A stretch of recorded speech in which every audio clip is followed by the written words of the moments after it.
This administration was elected at a very critical point in terms of our country's economic situation. We were elected on a very popular agenda, which was to create an inclusive economy, an economy which brings on board everyone, where the prosperity of the country is shared across economic classes. Quite radical. Therefore, the comments that we hear every day about how far we are in that agenda are expected, because we won under this radical, daring, and bold commitment. At that time, Your Excellency and members and colleagues, as you know, there were global shocks.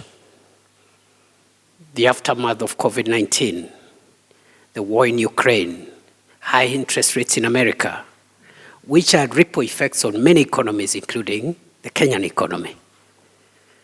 No wonder, by the time, Your Excellency, you left Karen for swearing in, oil marketers were knocking on your door because there was no fuel in the country at that time. Our citizens in Namanga, Busia, Moyale were getting fuel from neighboring countries. So even as we contextualize where we are midterm, let us reflect and see where we are coming from and the heavy lifting that has gone in between from that time to now. We are also asking ourselves, how far have we come in terms of delivering the brick and mortar for development? Policies, programs, projects. Because right now at midterm, it's about delivery, impact, and not planning or even rationalization.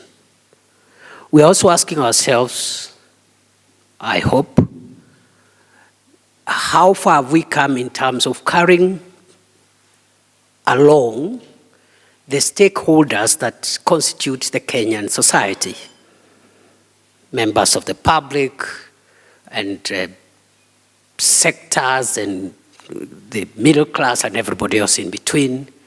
In terms of stakeholders in national development, how far are we carrying them on board? Is there something maybe we need to do better in the remaining 2.5 years? And lastly, we are also asking ourselves, how effectively have we communicated what we are doing? We will also be asking ourselves, looking at the program, we had certain pillars of our manifesto around agriculture, health, around MSMEs, and all the pillars, including the digital superhighway and the creative economy, and the enablers of those pillars. How far have we come in terms of delivering the various commitments as broadly packaged in those pillars? To my mind, we are not in a bad state, unless I'm persuaded otherwise. I think we are on course. Of course, the last bit will require us to be more direct, more focused, more energetic, because it's the final stretch. But we've made good progress in stabilizing the economy. In my view, the macroeconomic fundamentals have been brought in check, from fuel prices to inflation to cash reserve ratio and all the other macroeconomic indicators, including interest rates, which last year were able to drop by 2 to 3%. Although the banks could even do better than that, according to CBK, the commercial banks could even do better than that. We are glad that, although you said you don't take credit for it, but we have to thank you. We don't have an alternative for reaching out and helping us to have a broad-based administration that provides greater political stability to help us deliver on the promises that we made in 2022. I am delighted to be part of this third retreat that brings us together to review the performance of the fifth administrations during the first half of its term in office and define our future pathway to fulfill the promises we made to the people of Kenya. This retreat comes at a critical stage of our mandate, being half-time since the administration was installed in September 2022.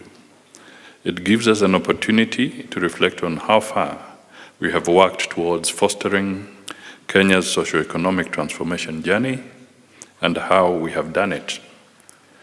Further, it is a time for us to strategize on the legacy we shall leave and be remembered for at the end of our first term in office in August 2027. Let me also recognize the opportunity we have for realizing the goals of a more united, prosperous nation, fostered by the partnership of the two largest political parties in the broad-based government formally established in March 2025. This collaboration will bring new synergies and convergence of thought process in scaling up the implementation of the government's bottom-up transformation agenda. The theme of this retreat, Charting the Course Ahead, challenges us to focus on deepening the gains we have achieved in the past 2.5 years, responding to the rapidly changing environment in which we are implementing priority government policies, projects, and programs. From where I sit in coordinating national government initiatives, I can say with confidence that we have endeavored to deliver on our commitments, even in the most challenging circumstances. The State Department for National Government Coordination is working closely with the National Government Implementation Committee and the National Government Administration Officers to improve efficiency in the delivery of government priorities. We have constructively engaged with all implementing agencies and key stakeholders in assessing the progress achieved in the implementation of priority initiatives and agreed on actions to resolve constraints and bridge gaps, slowing down progress. Furthermore, the State Department for Parliamentary Affairs has achieved critical milestones in facilitating a conducive legislative and regulatory framework for enabling political and socio-economic transformation. We are also better focused and engaged in our diplomacy and diaspora relations, anchored on the updated foreign policy launched by the State Department for Foreign Affairs in December 2024, and the diaspora policy launched by the State Department for Diaspora in March 2025. These insights demonstrate how we have forged together as a whole of government, prioritizing the government's vision of transforming Kenya into a prosperous middle-income country built on the foundations of democracy, equity, and inclusive growth. Let me conclude by urging you all to journey together in closing the gaps that have constrained the full realization of our transformation agenda and exploring emerging opportunities for cementing the impact of our work to the beneficiary citizens. Although this is officially the third National Executive Retreat, it is, in fact, the fourth such retreat since you assumed office, taking into account the two-day pit stop session held in November 2023. These regular engagements, which brings together members of cabinet, principal secretaries, and the entire senior leadership of the executive, reflect your distinctive leadership style of managing public affairs by building on a shared vision and collective purpose. As such, we gather here as custodians of the aspirations of the Kenyan people for a more inclusive, fair, and equitable nation with shared prosperity for all. Therefore, this retreat forms part of the self-assessment and accountability mechanisms you have established that help us assess the progress we are making towards building a better Kenya for all who are blessed to call this country their home. Your Excellency, ladies and gentlemen, this retreat convenes at the inflection point between promise and legacy, as it comes just 3 months past the halfway mark of the administration's first term of office. In this context, the midterm review we shall undertake over the next 2 days offers us an opportunity for an introspective, thorough, and honest examination of our achievements over the past 30 months.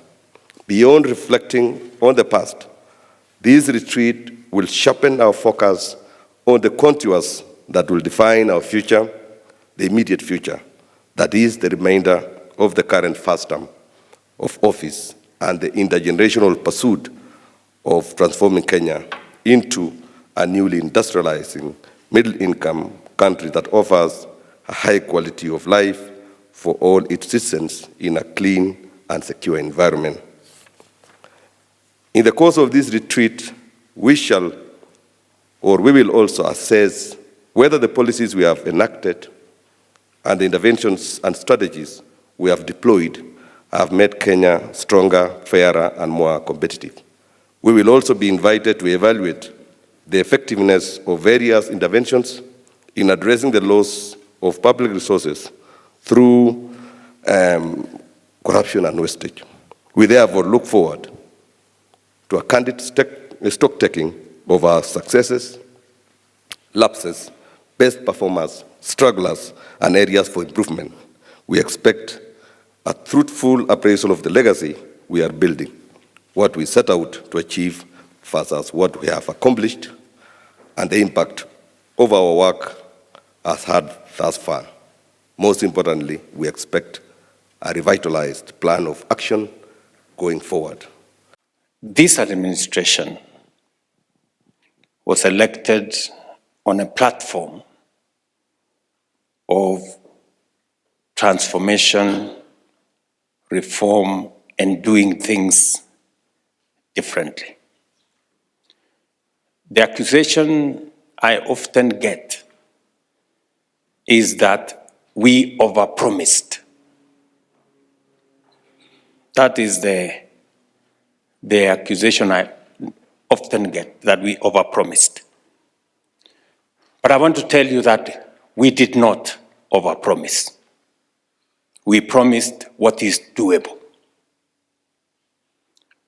And shortly,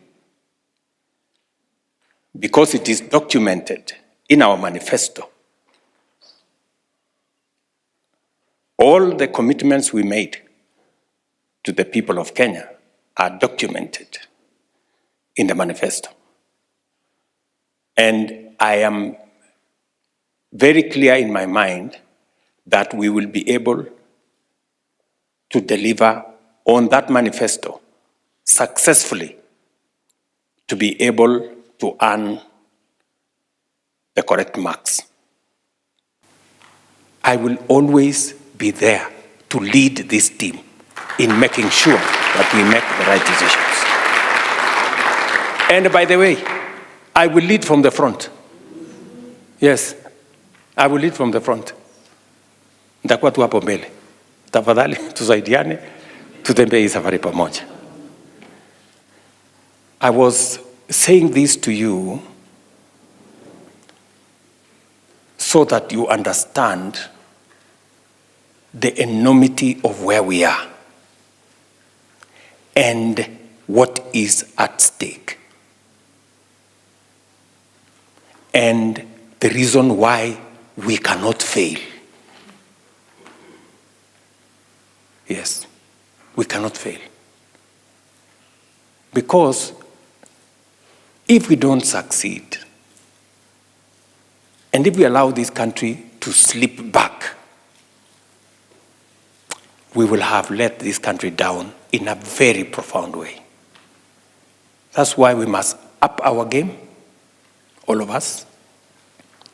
And I know we are making strides in many areas, Miano here will tell us how we are pushing the tourism numbers. And they are happening. And we can feel what's happening in tourism. Opio and team will tell us what they are doing in energy. And they are doing a wonderful job. And the people in water, and the people in mining, and the people in the blue economy, and the people everywhere. Everybody is pulling their weight.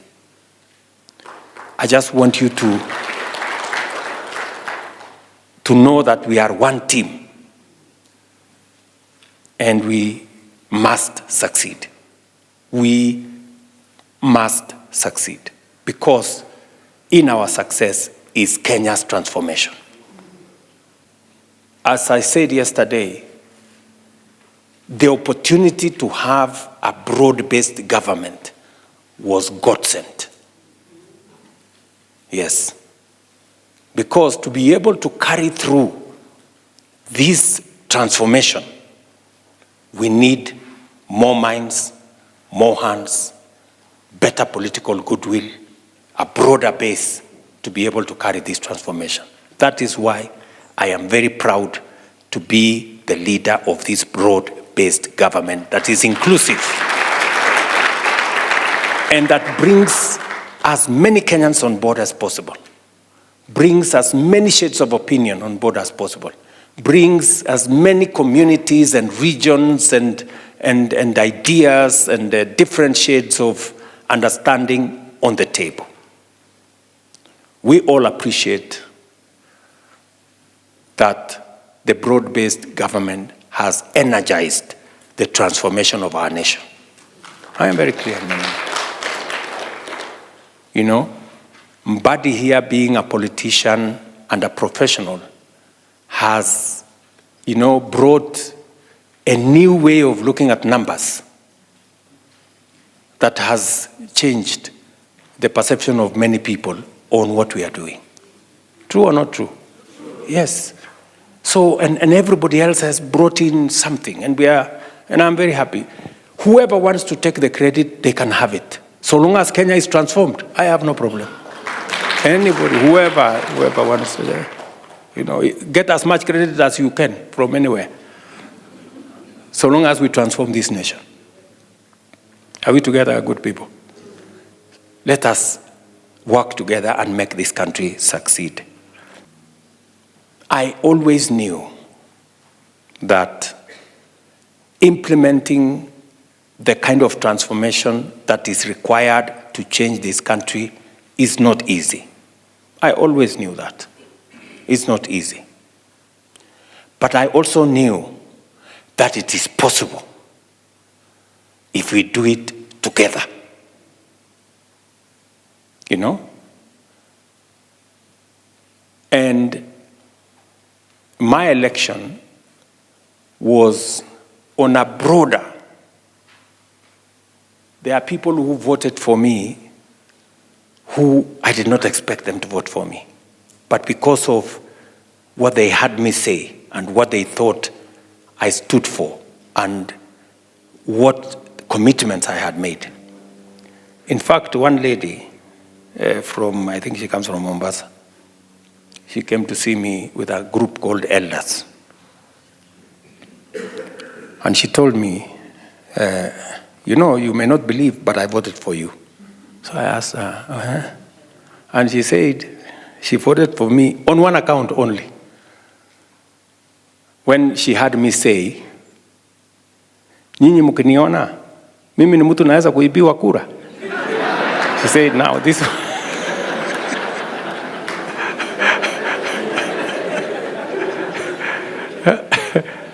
So she said, let me try this fellow and see what kama ataibiwa kura ama what is going to happen. So, you know, we put hope in people. You know, we put hope in people. And that hope is built on faith. And somebody told us, the enemy of faith is doubt. You know? We must believe in what we are doing. Because people will know, if you don't believe in what we are doing, people will know that you don't believe in it. You are just talking. So we must believe in what we are doing. We must believe in the transformation of this nation. Listen, good people. This Kenya, I have faith. This Kenya, we have the capacity to change it ourselves and see that change in our lifetime.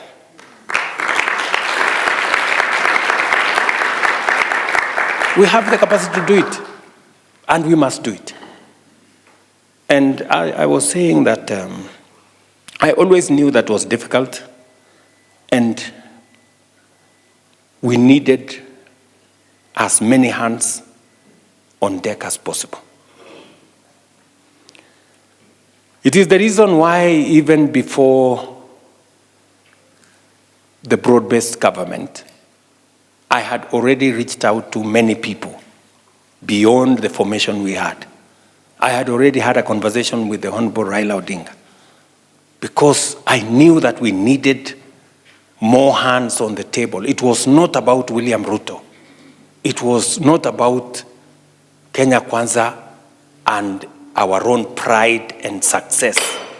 It was about the success of Kenya. I have no intention whatsoever on escaping any of the commitments we made. We intend to keep them because that is how we are going to transform Kenya. That's how we are going to transform this nation. And I am committed 100% to the transformation of this nation. And I want to persuade you as my team, the Government of Kenya team, for us to know that there is no two ways about this. It has to be done because Kenya has to change. We have waited for far too long. We have prevaricated for far too long. We have postponed the things that we could do for far too long. We have been timid about what needs to be done in Kenya. I have even had occasion people telling me, oh, you know, you have picked up too many things. You know, especially the difficult ones. You would have waited for your second term. Right? And then you ask yourself, why waste the nation's time waiting for a second term merely because you are working on difficult things? Why don't you finish the difficult things now? You know? If there is a second term, there is plenty of things to be done. And if it can be done in 5 years, why do you want to do it in 10 years? Are we together? And that is how we haven't made progress as a nation. Because we make decisions not on the basis of how we know that they are right, but we make decisions on the basis of how is it convenient for me to remain politically relevant. And in there, we lose the momentum to do the right things. The country loses time on things that can be done now as we wait for tomorrow. Our focus is not the next election. Our focus is the transformation of Kenya.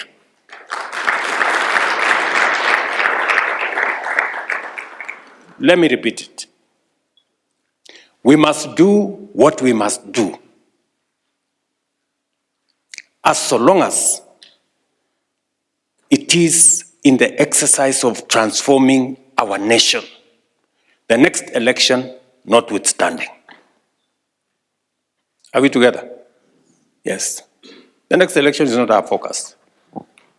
If there is a focus, let it be the transformation, the foundation we are laying so that the next generation can be different.